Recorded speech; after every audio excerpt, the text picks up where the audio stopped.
को वर्ष में एक बार अपने घर में एक नहीं बल्कि 2 बार हवन यज्ञ अवश्य कराना चाहिए वर्ष में। और एक बार अगर 2 बार न करा पाओ तो एक बार तो अति आवश्यक है।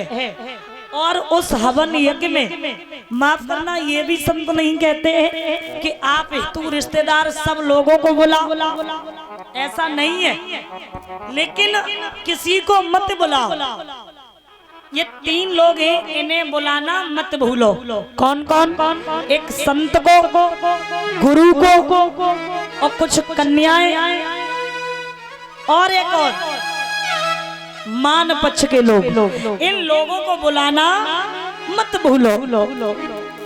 लेकिन सही बात तो यही है कि घर में कुछ होता है तो मान पक्ष के लोग आए या ना आए, लेकिन ससुराल पक्ष के लोग जरूर आ जाएं।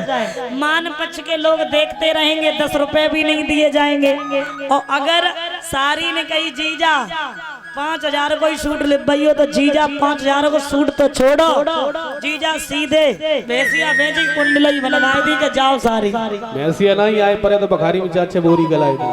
इसका मतलब आपको पता है, जरा ध्यान दें। अरे भैया मेरे कलयुग आइयो गोर,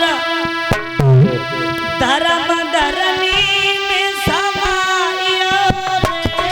ओ बहना मेरी आई गोर, धर्म धरनी में समाइयो रे।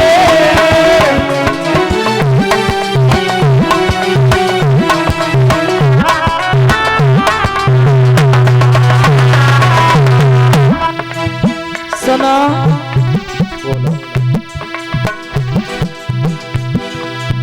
जो आई जाए बहू को भैया, जो बहू को भैया, बहना भज की तरह रैया,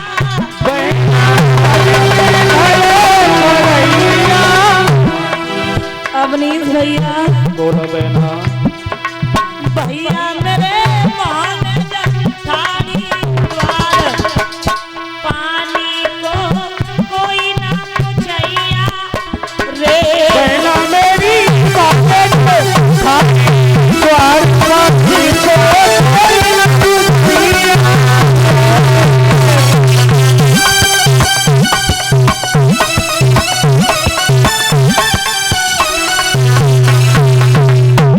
और सुनो बोलो आज कल के कुमर आजादी, आज कल कुमर माता पिता की करी रहे ख्वारी,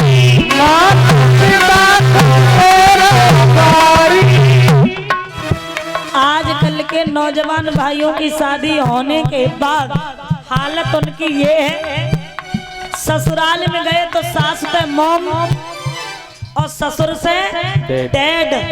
लेकिन माफ करना, अगर मॉम के आगे बत्ती लगाए दी जाए तो सास तो हो गई, मोमबत्ती, और ससुर के आगे जो डैड के आगे बॉडी लगाई दी जाए तो ससुर कौन है गए? Dead body. डेड बॉडी किसे कहते हैं? मरी भाई। लेकिन माफ करना, बड़े प्यार से ससुराल में या घर पे सास आ जाए, लड़का मैया और मम्मी और मॉम कहता है। लेकिन जिन्होंने जन्म दिया, आज के नौजवान लड़कों की बात कर रही, जिन्होंने जन्म दिया उनका लड़का डुगरा और टुकरिया, डुगरिया कभी मरे जब मैंने नहर में लाते हैं, ये स्थिति हो गई। आज कल के कुमर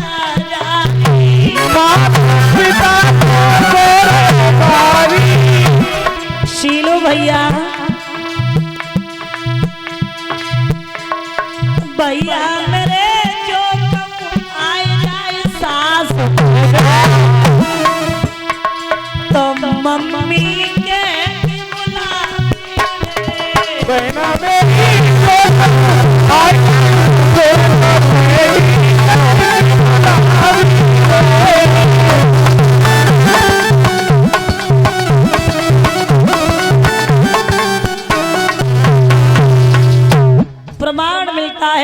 सारा पानी अगस्त मुनि पी गए। सीता जी हवन यज्ञ करती हैं। सीता जी के मन में घमंड हो गया कि हम भोजन चूल्हे पे इतनी जल्दी बना लेते हैं। प्रभु राम समझ गए, इशारा किया कि लगे रहो। लेकिन जब सीता चूल्हा फूंकते फूंकते परेशान हुई, हाथ जोड़ के खुद बोली, प्रभु ये अपनी माया समेटो, अब हमसे नहीं इतना, इससे ज्यादा हो रहा है। तो कहा अब ऐसा करो, ज्यादा परेशान मत करो, भोजन बंद करो। अगस्त मुनि बोले भोजन तो बंद कर देंगे लेकिन पानी तो पिलाओ। तब भगवान ने कहा था हम द्वापर में आएंगे तो पानी अवश्य पिलाएंगे। सारा पानी अगस्त मुनि पी गए। अब आ जाइए, गोवर्धन का पूजन क्यों हुआ था? ये बात थी त्रेता की। त्रेता में भगवान श्री राम जनक नंदनी सीता के कारण लंका पे चढ़ाई कर रहे। समुद्र बीच में दीवार बन गया। विनती की, विनय न मानत जलथ जल। गई 3 दिन बीत और बोले राम सकोप तब, भय बिन होत ना प्रीत। बिना भय के प्रीत नहीं होती। मैं अपनी भाभी सीता के कारण इस समुद्र को ही नहीं रखूंगा। समुद्र निकल के बाहर आ गया। कहने लगा माफ करना प्रभु, आपके क्रोध को देख करके मैं भी डर गया। नल नील का डाला हुआ पत्थर, ये विश्वकर्मा के वरदानी है। नल नील का डाला हुआ पत्थर डूबता नहीं है, तैरता है। पुल बना लो, चले जाओ।